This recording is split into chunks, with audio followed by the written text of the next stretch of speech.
Welcome to the Learning Pines YouTube. We hope this video helps. You're starting with the essentials.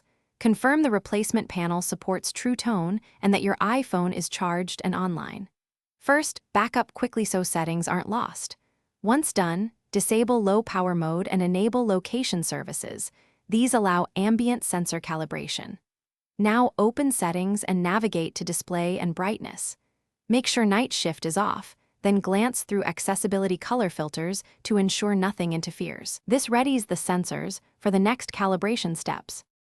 Next, you'll recalibrate the ambient light and color sensors. Put the phone on a flat surface in neutral lighting, not bright sunlight, not complete dark. Toggle True Tone off then back on. Watch the screen and let it stabilize for 30-60 seconds.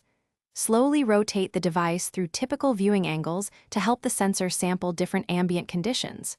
While doing this, avoid cases or screen protectors that block the top sensors. Once the display adapts consistently, move to final verification steps.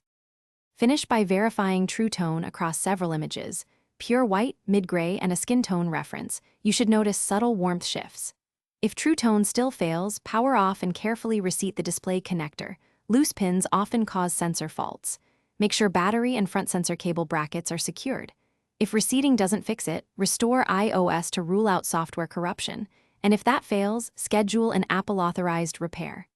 Tip: if colors look off, try toggling night shift and color filters once more as a quick check.